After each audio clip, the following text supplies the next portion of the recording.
So we have Jessica McWright, who is a licensed agent and a CPA. And then I have Angie Brandon with me, who is also a superstar IUL producer, knows all about the business, very high level producer.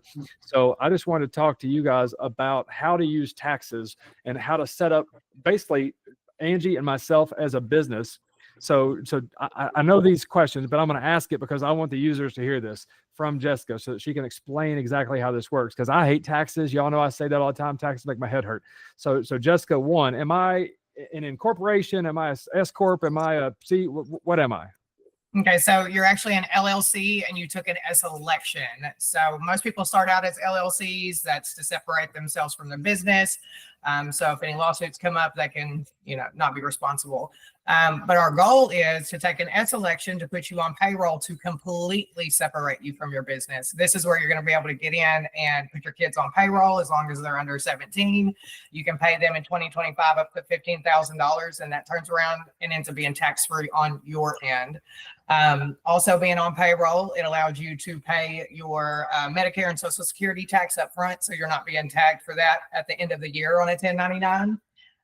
It gives you the pass-through losses and deductions and all that jazz. So another big thing, let me backtrack. Along with you being on W-2, you're also able to take distributions that avoid self-employment tax when you have that S election.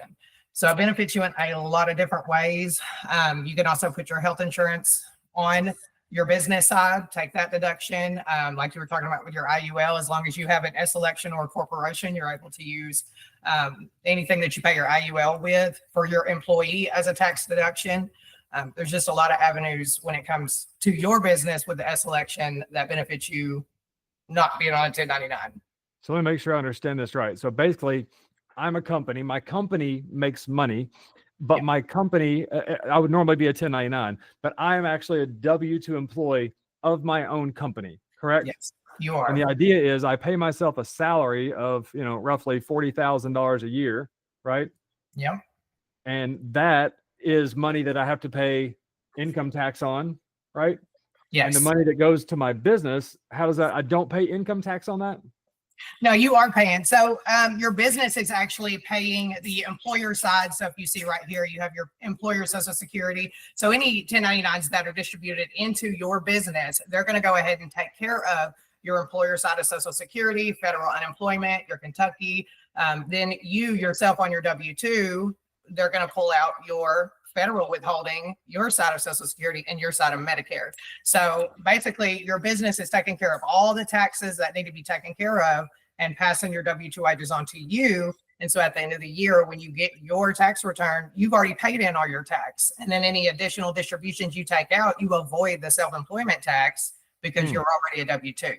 It's to streamline your money, to save money on, because we all know the amount of money that we all make in this line of work. We don't want to be paying them $200,000 at the end of the year. Sure. So what this does for me is basically I'm essentially a 1099, so I would normally have to pay into taxes, but what this does is allow me to earn money and then also get money back on taxes, correct? Oh yeah, for sure. And it, like I said, and bringing your kids into work. I mean, here's the thing with the kids. It has to be reasonable work. So you're not going to have a 4-year-old in here pushing tax returns out. You're not going to have a 6-year-old out there door knocking for insurance. I mean, some people might, but recently we don't do that. So, and for instance, like with my children, my daughter may come in here and sweep my floor. My son might come in here and organize paperwork. They might, you know what I mean? Something in that nature. You can pay them. Some people pay them $300 a month, but we look for the max credit. How can we have our children working for us and them not paying taxes in, getting a tax credit for us on our return and still benefiting? You know what I mean? So what's the most I can pay my children a year? $15,000 for 2025. 15,000. So I have 4 children. So that's 15,000 times 4. That's $60,000. So you're saying I can pay my kids, let's for easy math, let's say I pay my kids $1,000 a month. That money just simply comes out of my business account, goes into each of their accounts. I now have $4,000 a month that I can use as long as it's for the kids, like taking them to soccer practice. So gas for the car, food that they eat, school supplies and sporting events and all that stuff. I can use that money Exactly. and I can still write off that $60,000, correct? Exactly. You could also, with some people, some people, we have their kids learning about money in the house. So they pay you back with that money in rent, in Wi-Fi bills, and their snacks and stuff like that. There's a lot of Wow. creative ways I'm that gonna you charge my 14-year-old rent. Yes, you can. I'm just saying, like, I mean, and it's good for kids. You know, they're getting into the business, they're seeing what you do, you're getting a tax benefit off of it. And it's teaching them money management skills at the end of the day. So it's a win-win on both sides. And speaking of taxes, I noticed there's taxes coming out of my check, but not out of the kids. So does that mean there's zero deductions that come out of a kid's Zero payroll? deductions. Yep. So any child that's under 17, they cannot be turning 18 in the year that they're on this payroll, or they will be subject to federal and state taxes.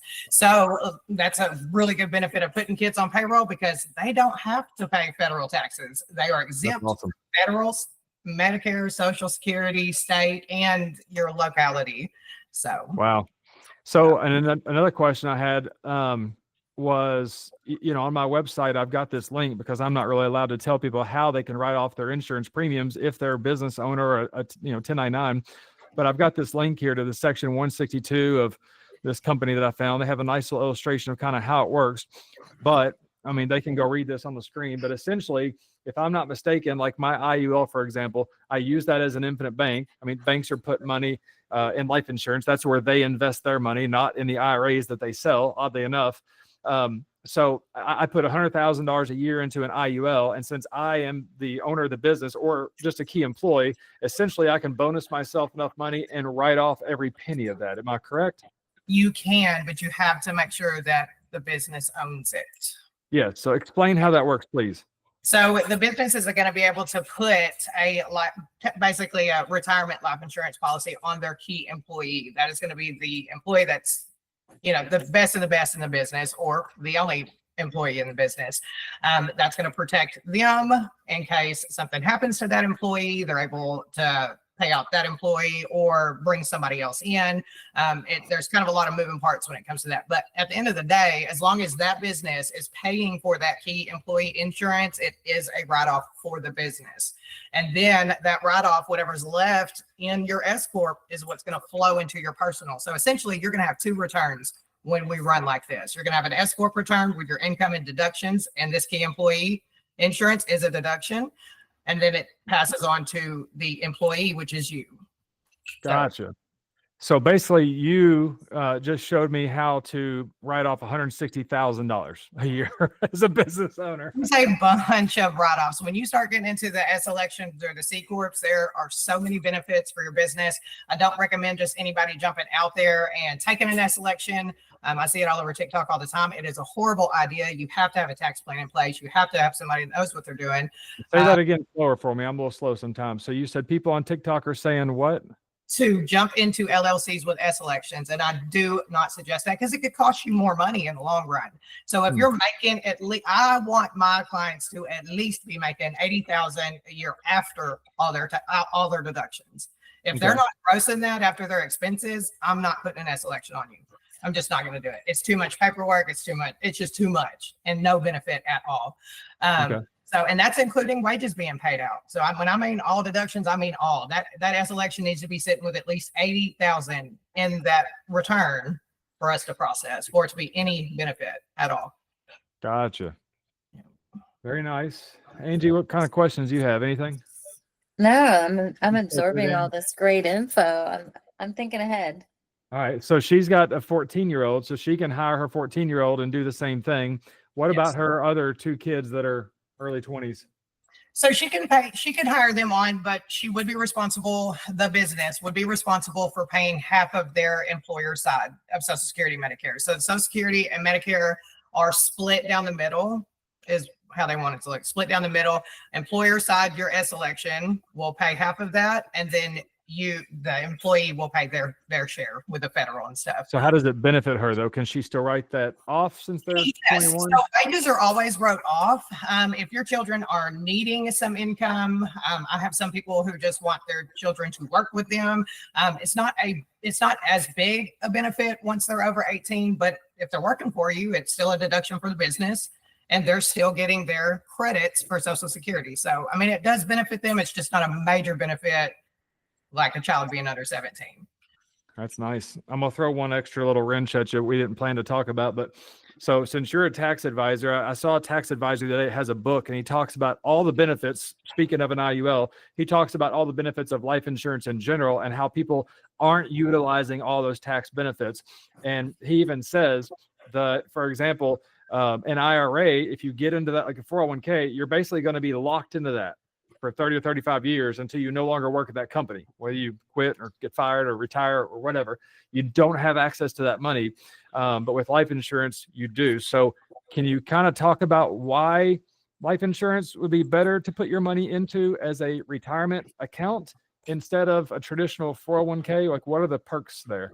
Okay, so for me personally and my clients, I'm not a big fan of IRAs and 401ks. We're constantly, people, especially COVID, that's a big one for us. How many people lost their jobs or laid off or whatever the case may be and needed access to that money? Well, with your 401k and IRA, you know what the government did? They turn around and tax them additional for that. So not only did they have to pay additional tax, they had to pay a 10% penalty on top of that.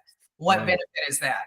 You know, it just doesn't make sense to me. Whereas with a life insurance policy, you're able to pull out of those if you need it.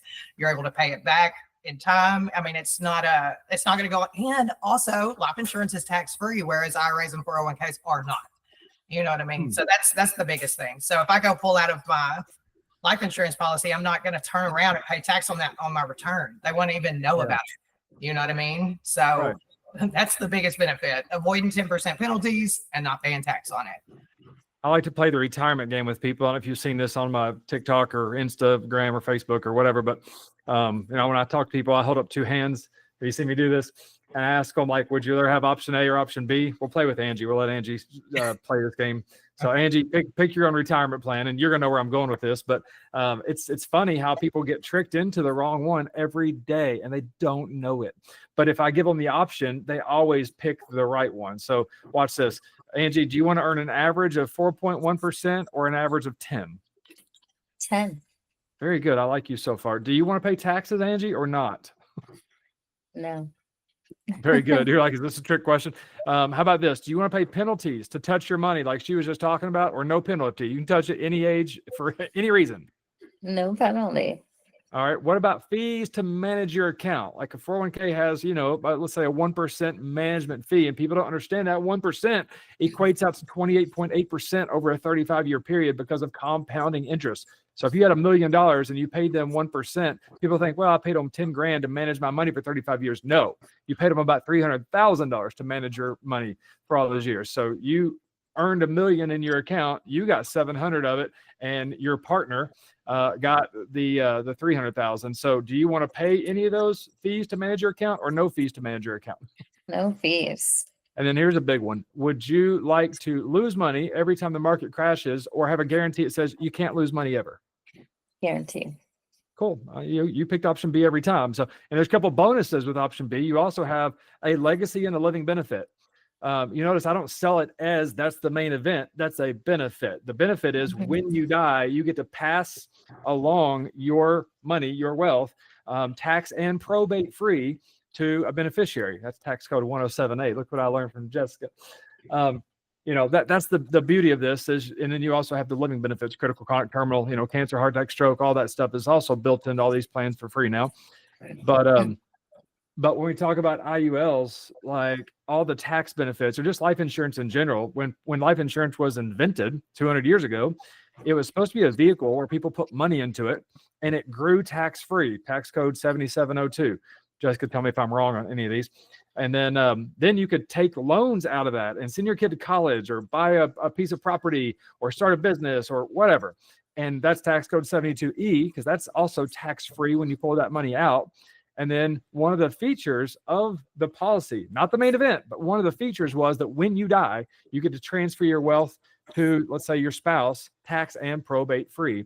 Today, I think people have been a little brainwashed because there's no taxation for the government. So all we hear is life insurance is so that, when I die, my wife gets a check. That was a feature when it was first started. That's why they called it life insurance. You're supposed to use it while you're alive. They didn't call it death insurance. Anyway, I like that. I like what do you that. all have to add? Anything?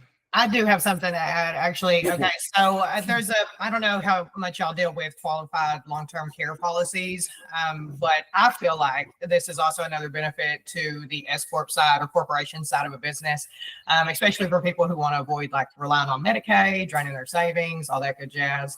And it's tax-free benefits as well if they're being used. So you could also add those into your S Corps. Pay those for your employees, pay those for yourself, or whichever the case may be.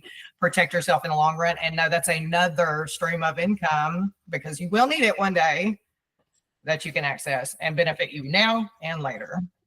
Wow, So that's cool. I see people miss that all the time. Those are another thing that I try to push people into because you will need it. Very nice. All righty. Anything else you got to teach us? Not off the top of my head. I'm busy today. Yep. That's Getting awesome. down to the wire. It is, and I'm so ready for Tuesday. I cannot wait.